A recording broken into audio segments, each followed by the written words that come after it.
they have four of the key heroes that they wanted. So I think mas kabisado nila dapat yung laro ng isa't isa, no? Yung communications nila sa camp, especially with Kel VJ and Etomax on the Lancelot and Selena, mas pabor sa kanila yung ganitong klaseng setup. While you have Aura PH na medyo nag-adjust. And I think they were even forced into a corner here to pick up the Estes in the back.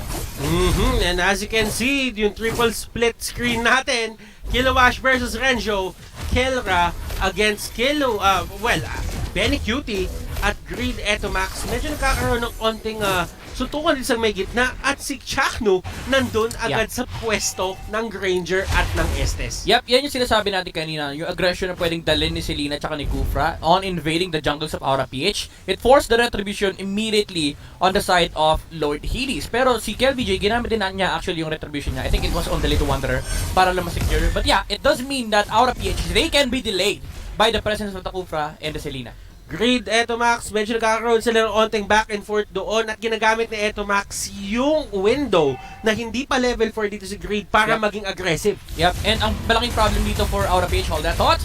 And there is Kelra going down, rotation coming out from Aura PH, execution, they are going to have problems if magtuloy-tuloy ito. Yeah, the wonderful side, the wonderful things on the side of execution here is that JP got the purple buff instead of the Granger. Maybe something na pre-practice ng Aura, no, na kay Estes yung purple buff. Pero normally you'd see Granger have the purple buff, and I think it's because of the presence din, yung panggugulo ni Kufra tsaka ni Selena. Pero napaganda actually kasi they immediately rotated towards the bottom lane. If it was any other hero rather than Granger, tingin ko hindi yon magiging case eh. Yeah. Kailangan mo ibigay yung purple buff. Yeah, kay dun sa hero na yon, like a Lance, a Ling, kasi kailangan nila yung energy, kailangan nila yung mana.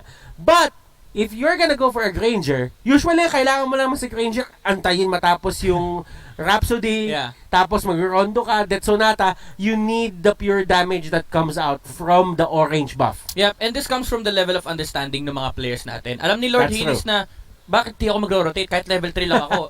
Claude lang naman yung nasa bottom lane. And yung rotation, it started from the top, went to the bottom lane, no, para masecure nila yung purple buff. So immediately, nasa isip ng Aura PH, wala naman tayong hinihintay na iba pang timers, naka-orange buff naman si Granger, which is yun lang naman kailangan niya. We can rotate towards the bottom lane. And again, ito yung level of understanding ng mga players na to. They're able to adjust these kinds of things. Kahit nakuha ni JP yung purple buff, so what, diba? Punta pa rin tayo ng bottom lane. Those are the things na kailangan natin maintindihan dito sa laban na to. There are certain things, maliliit na bagay, ladies and gentlemen, na talagang ginagawa tong mga teams na to para makuha yung panalo. And as we all know, Aura is excellent in objective timing. Yeah. Ang galing nila humanap ng proper time umikot, and for execution, I really think yung pagiging aggressive nila is top-notch. Oh, yeah. Ngayon, kung mababasa ng execution yung timers netong side ng Aura, baka yun yung maging way nila para matalo yung Aura doon sa mga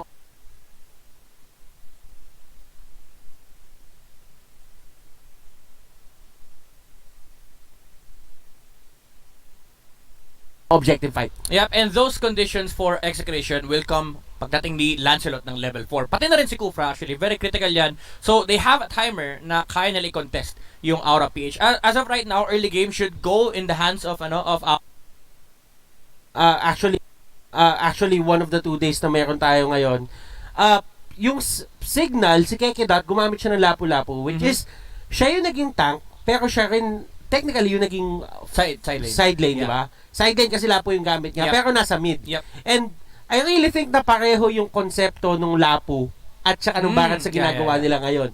So, masasabi ba natin na nagiging maganda ba yung matchup na to kay Etomax? Kasi pwede niyang batuhan ng pana si Barats, and Barats, as we all know, wala siyang dash. Ang nangyayari dito kay Barats, parang nga siya isa sa akin na wala siyang mobility kahit ano. Talagang lalakarin mo yung mga bagay-bagay kung wala kang flicker. So do you think that is going to be something na kailangan tignan ng execution na papababain ko yung buhay ni Greed bago tayo pumunta ng objective? Yeah, I think they should kasi by nature, it's already a victory for them knowing na position 4 Barats to. Even though you explained kanina no, na yung post 4 natin, nagiging blurry na nga kung sino yung mga heroes na nilalagay dito. Pero as Aura PH, no, as this game goes on, mararamdaman natin na parang nagiging 4 yung core nila. Pero as it is right now, they have no heroes like Farsa, they have no heroes like Kagura na talagang natural playmaker. So again, if you're gonna ask the question, should Execration look into this? I think they should. Kasi if they pass it up, it's victory already out of the window. Renzo umikot kay Kilowash at ang dalawang mag-idol na nagbatian sa Twitter at sabi nila may makakalaro ko may idol. Ang sagot ni Kilowash, good luck po, Idol Grid. Yeah. Alam mo, ang kinaganda naman dito sa matchup natin is lahat naman to magkakaibigan. An eye for an eye, double stun. Yeah. The thing is, iba pa rin kasi pagdating sa sa laro talaga. Pag kumaga lahat kayo, kahit magkakaibigan kayo, magkakaaway kayo sa game. Siyempre, wag mong awayin yung kampi mo. Wag mong awayin yung kampi mo, Grid.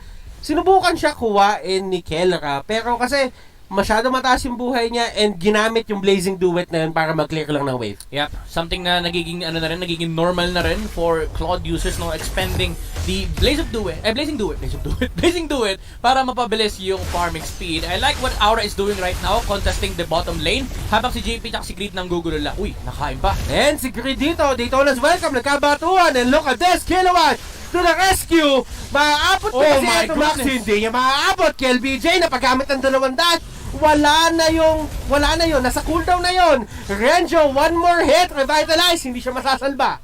Grabe, Kilowash with the rotation on the Benedetta. Additional pa yung sustain na binibigay ni JP. And now you see how good of a defensive lineup Aura PH is. Kapag wala kang ma-burst down, literal na isusustain lang. And ang naging problema nila dun is they exhausted a lot of resources on Grid. Pero hinil lang siya ni JP. So nung pumasok na si Kilowash, there was literally nothing for Execration to do. Dun sa may taas, nagkakaroon tayo ng push galing kay Kilowash at kay Lord Hades. Renzo being the back siya. I mean, malakas siya mag-hold ng lane. Yeah. Don't get me wrong. Yeah. But in terms of wave clear, kailangan mo gamitin yung ultimate mo. Yep. And Execration, ito na yung pinag-uusapan natin timers kanina, no? Nandyan na yung level 4s ni Chakdu, but they need a lot more time. They need the items on the Lancelot, on KLBJ, and they actually need for Seldina to scout some potential targets here for Execration. And meanwhile, Aura PH naman, pwede sila mag-relax lang. Again, ito yung lineup na pwede ka mag-relax as long as Execration, they're not playing aggressive. Kasi pagdating ng late game, you have all the defensive capabilities in the world and ma-amplify pa yan with the items that they can buy. Ngayon, nakikita natin yung Selena dito ni Eto Max. Talagang umikot-ikot lang siya, try niya maglagay ng trap. And napakalaking bagay kasi na jungle track mo, yung kalaban. Yeah. Like, for example, itong Granger na to mabilis mag-clear to. And given the fact na mabilis siya mag-clear, yung timers ng pag-gank niya dun sa may top or dun sa may bot or possibly yung mid, napapabilis din eh. Yeah, definitely. So, ibig sabihin, kapag nilagay ka ng trap doon, nakikita mo at nababalaan mo yung teammate mo, oy, papunta na sila dyan. Nandiyan na sila sa area mo, mag-target hug ka muna. Yeah. Yun yung information control na pwedeng makuha ng Execration. But this is something that should switch come the mid-game, no? Imbis na pang-defensive na, uy, back ka muna, turret hug ka muna. Dapat pagdating ng mid-game, when you get information from the traps, dapat makapag-calculate na aggressive play si Execration. Kasi that's their main condition. That's their primary condition to win this game. Kailangan mag-snowball yung Lancelot. So when the timer comes, dapat talagang mag-switch yung laro ng Execration. And this is going to be interesting kung paano nila gagamitin yun sa kanilang advantage. And Kilowash, na kung nakita nyo dun sa last part na nakita natin yung mapa, nandun siya sa may triangle brush noong top lane. Ngayon, it's kinda like a Benedetta special na eh, na hindi lang naman si Kilowash yung gumagawa nito. And Kilowash knows na pwede magamit yung presensya niya doon sa may ibang lane if ever man mabilis niya makiklear yung wave. Yeah, napakabilis kasi ng mobility ng Benedetta. So it's something that comes with the hero, parang second nature na, no? Kapag nilalaro mo yung Benedetta, once you've cleared the wave, you should automatically rotate. Kasi aabot at aabot ka. Parang essentially far sa side lane. Na kapag na-clear mo na yung wave, pwede ka mag-rotate towards mid, help your teammates, and tulungan mo na kumontrol ng resources. So it's Kilowash, it's really good that he is doing this kasi kung hindi nila ginagawa yun, walang punish sa yung pag-farm ni Execration ng early game. A lot of teams are doing this and at the same time, guys, ngayon sinasabi ko na sa inyo, nagiging mainit ang last day natin. Mainit na nga sa first two series, feeling ko papainitin pa ng third and fourth. Ngayon, Aura Execration, they're looking at each other and ngayon ko na napansin pala, midnight, no? Nabuo na naman yung Season 4 at Season 5 champions natin. Oo. Andito lahat naman. Si Raplisha lang ata wala eh. Well, si Raplisha, feeling ko ano naman yun eh. Tamang nood na lang. Tamang. Sabi niya, wala, tapon na kami. Tsaka sabi ni Raplisha, feeling ko, wala eh. Talagang nandyan na ako eh. Ramdam niyo naman ako dyan eh. Ramdaman naman yung presensya niya. Tsaka feeling ko si Rafflesia kasi busy na kinakurl niya yung blonde na buhok niya. Wag natin balikan yung mga bagay na gano'n, ladies and gentlemen. Kami ang nabiktima noon. Yep. And alam mo, seeing them playing on opposite sides of the map, talagang, alam mo yon, ang tagal na ng pinagdaan natin sa MPL. Ang tagal na rin na pinagdaanan nila. Even though na taon lang halos yung pagitan nun. Nakikita mo that these players are evolving, and Kilowash, Electro Final Blow, clearing out the wave. At kung mapapansin mo yung placement ngayon ng Aura sa mapa, nandun na sila sa side ng Execration. Oo. Ito, alam mo, familiar na familiar to eh. Kakakita lang natin tong ganitong klaseng gameplay from our previous series. This is how Blacklist Internationals play the map. They split with Edward and rotate towards their gold lane, maximize kung ano man yung farm na meron yung gold laner nila, and just insanely put a lot of pressure on one of the side lane. Kasi alam mo na lamang naman yung isang side lane when it comes to wave clear. So, pwedeng apatin mo yung isang lane habang walang sagot yung kabilang team. Yes, nakuha niyo yung kill kay Greed dahil dinelay niya kayo sa pagpunta dun sa baba. Yeah. Pero look at this. Yung farming spot ng isang Claude, as early as 5 minutes in, wala na siyang torre doon. Wala na talaga. Nada.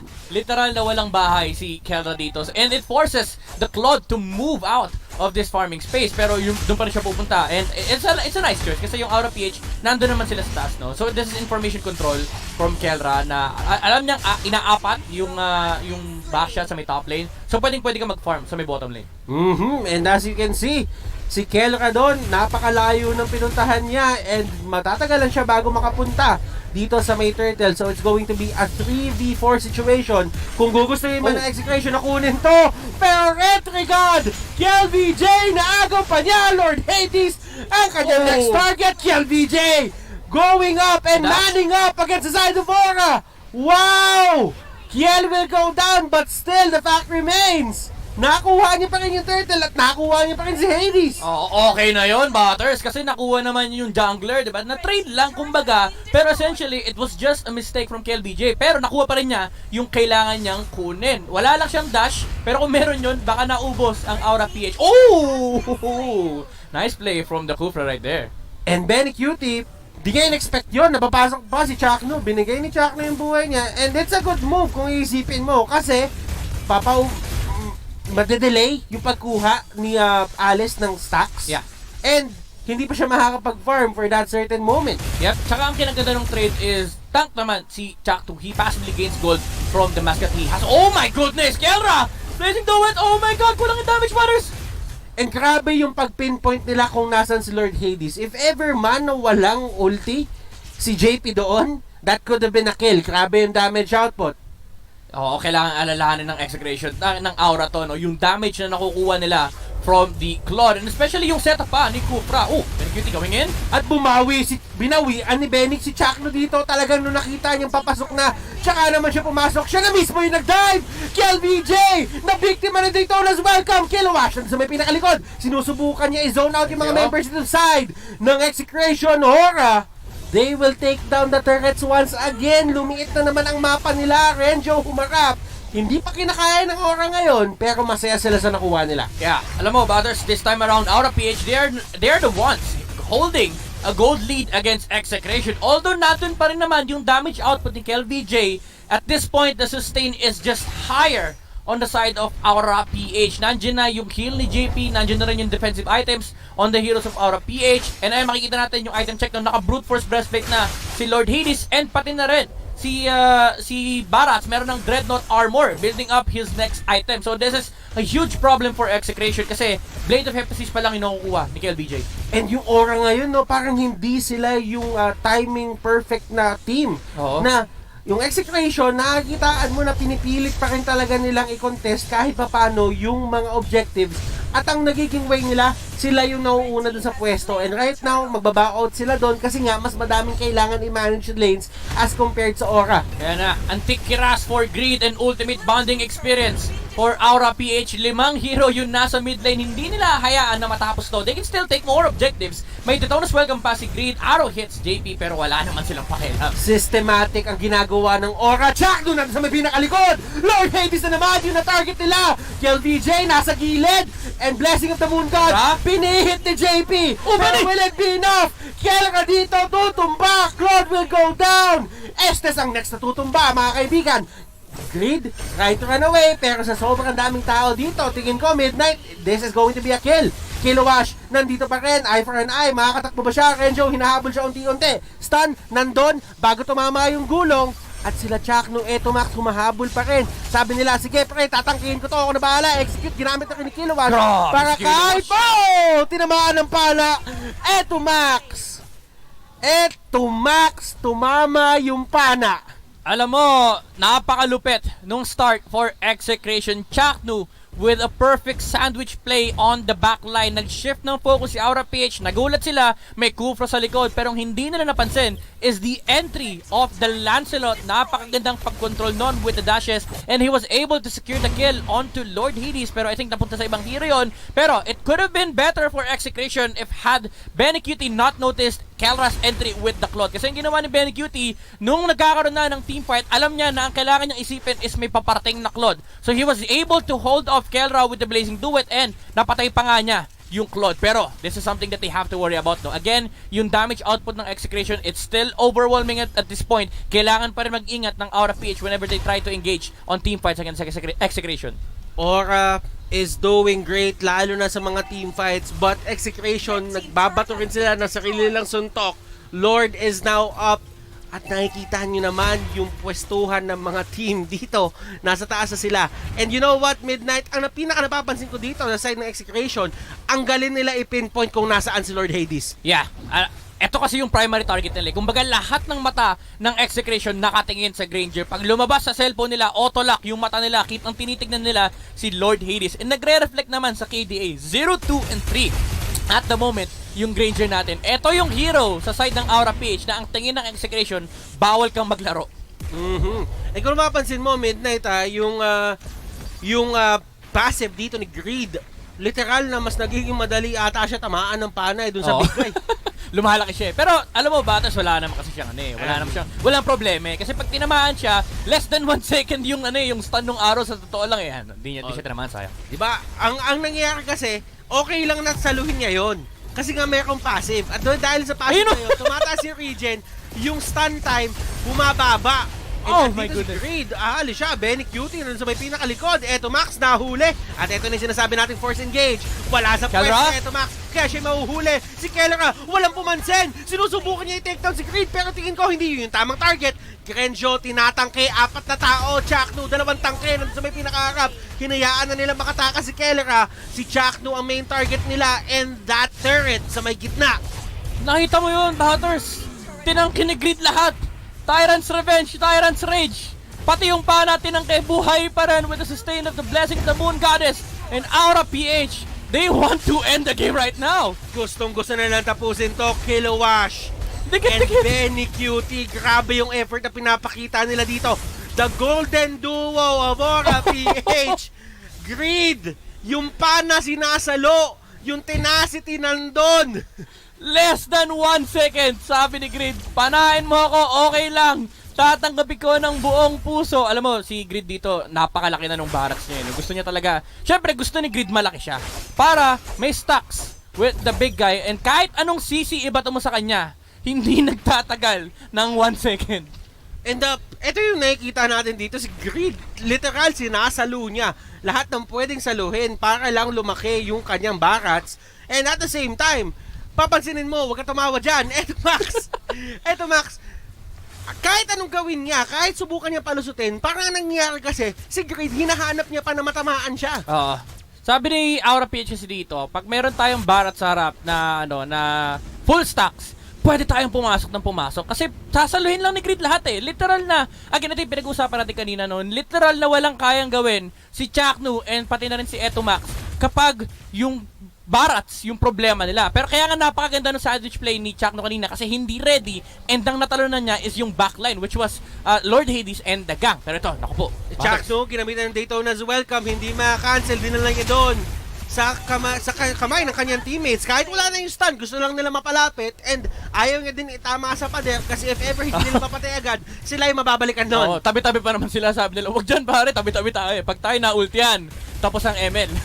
And Lord Hades, this might be yung pinakamalaking contribution niya for this fight if ever he gets this Lord. Kasi nga kanina pa siya shutdown ng side ng Execration. And hindi mo siya masisisi. Ganun talaga yung game plan ng EXE. Yeah, it's a hard Granger game. Knowing na may Selena, merong back siya, and kailangan mo rin intindihin yung entry ni Claude tsaka ni Lancelot. Actually, sobrang daming tumatakbo sa isip ni Lord Hades ngayon. Hindi lang buhay niya, pati ML kailangan niya problemahin. Kaya napakahirap laruin nung kanyang game. But the thing is, he has only died twice. Now, Execration is time on their side, Midnight. Not anymore. Kasi wala na. Ang timers ngayon ay nakay-aura na. There's a lot of defensive capabilities on this roster. In Execration, tapos na yung momentum nila na mag-snowball. They're hoping to get an opportunity against Aura PH with an immaculate set from Chaco. At ito nagkakaroon na ng hindi onting push. Ito yung big major push. Chakno! Ginagawa ng Aura. Chakno! Dun sa may likod! The specialist! Penny Cutie surpressed! Winter Truncheon nagkabatuwa na! Ladies and gentlemen! Oh my goodness! Down. Claude! Kelra! Nakuha niya yung kill! Chakno tumalon dun sa may pinakaharap, and Lord Hades hindi siya mahanap ngayon ng side ng EXE. The specialist, ladies and gentlemen, kakasabi ko lang, humanap na magandang set. He was able to set on the backline na gamit kagad yung Blessing of the Moon Goddess to save kung sino man yung natalanan niya. Pero sabi ng Execration, bait lang yon. Kasi pag nagtipon-tipon kayo, magdikit-dikit kayo sa damage ng Blazing Duet ni Kelra. At eto, Execration marching on to the mid lane. Gusto na nilang basagin yung mga tore. Gusto nilang maging even yung mapa. Gusto nilang mabawi yung map control na kung ano man ang wala. Hey, Chakno! Oh my goodness! Lord Hades! Oh my! But win condition of Aura PH, tanggalin si Chakno. Oh, ano yun? Wala, alam mo Butter, sabi nga ni Pakbet, nasa player na yan. Wala na sa draft. Kinounter na ng Aura PH, pero Chakno kasi yan. Chakno making impossible plays happen dito back sa side ng Execration and Aura. Paano mo sasagutin yung isang tao na magaling lang talaga mag-set? Wala, dasal. O kaya, ang pwedeng gawin ng Aura PH dito is constantly look for the Kufra. Pero kasi, ang problema nila dun sa part na yun, diba, nagpupush yung Lord, lahat sila nakatingin kay Lord. Si Kufra, si Chakno, wala sa base. Ang hirap sagutin ng mga ganong klaseng movements. Veteran moves eh. Veteran moves and Chakno. Kailangan mo talaga siya i-take account for. Kung hindi mo alam kung saan si Chakno at any possible moment ng clash, ganun yung mga bagay na nangyari. At nahagip niya doon si Benny Cutie. Si Benny Cutie, hindi siya nakalapit sa madaming tao. Na-control siya from afar ni Kelra at nung Lance, nabatuan na siya ng Thorn Rose. And at the same time, Midnight, parang ano yun eh.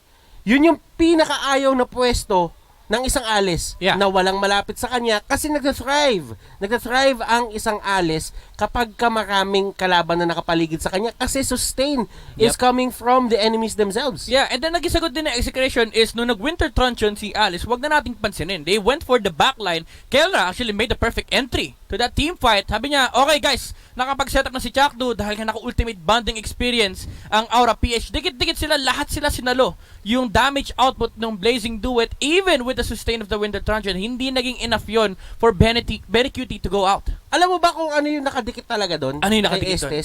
Ano yung LAN cable? Nagiging mabilis talaga lahat. Double giga eh. Sakto green pa yun, no? Oh, double giga. Double giga. Yun yung tinatawag na double giga connection. Ngayon, balik tayo dito sa my game. Ladies and gentlemen, mga LAN cable nga yun, huwag ka tumawa dyan. Alam mo, naniniwala naman ako. Kasi kapag dinigitan ka dinigitan ka ng JP, only speeds. Only speeds. Takbo lang na takbo. Only speeds. Yo! Now, Aura. Laban lang. Oy! Nandiyan Ang dami ng immortality sa side ng Aura PH. Actually, this is something that Execration needs to worry about. Yung second round ng Aura PH. Again, if you are a sustained lineup, habang tumatagal yung clash, no? Even though beneficial kay Claude, yan, kapag wala ng burst damage yung lineup na kalaban nyo, pabor sa inyo. Kasi second time around, may sustain pang idadagdag yung Aura PH. Renjo, nahuli siya. Meron pa ba siya nung gulong? I think not. Revitalize, pinapatagal lang, dinedelay lang, inevitable, and he will go down. Oh, Grid? While si Grid, nahuli din sa may gilid. Oh, nakain!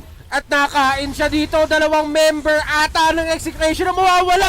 Make that 3.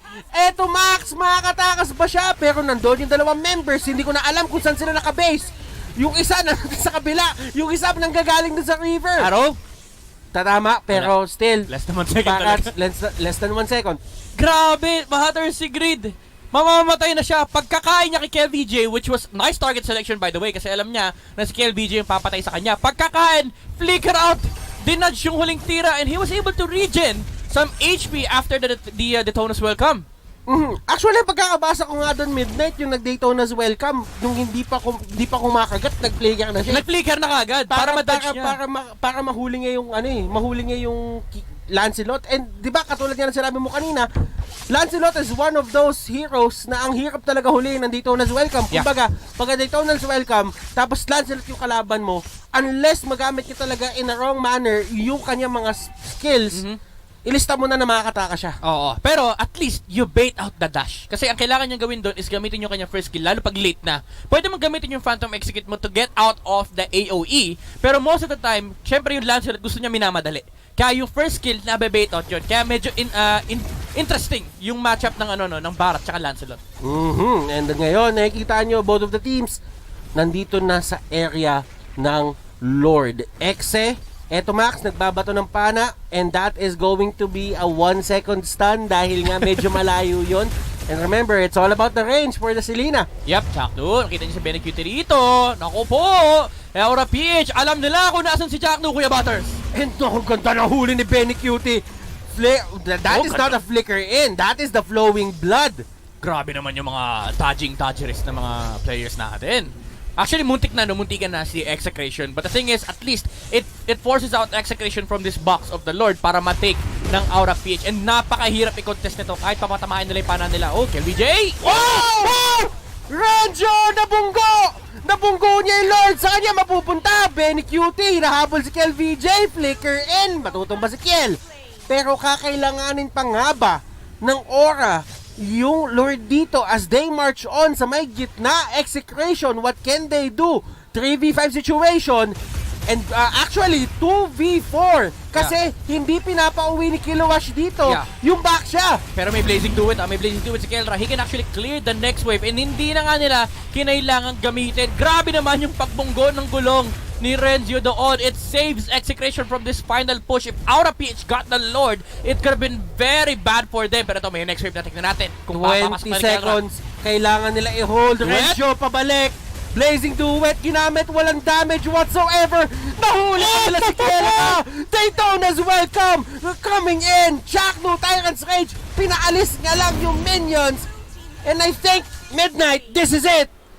Victory for game number 1 goes on the side of Aura Philippines. My goodness, Greed, sabi niya, ibe-Blazing Do-It mo pala. Flicker in, Daytona's welcome, hindi na dodge ni Kel Rayon kasi agad-agad nang ginamit, Butters. And this winning moment is brought to you by Oppo A94. And my goodness.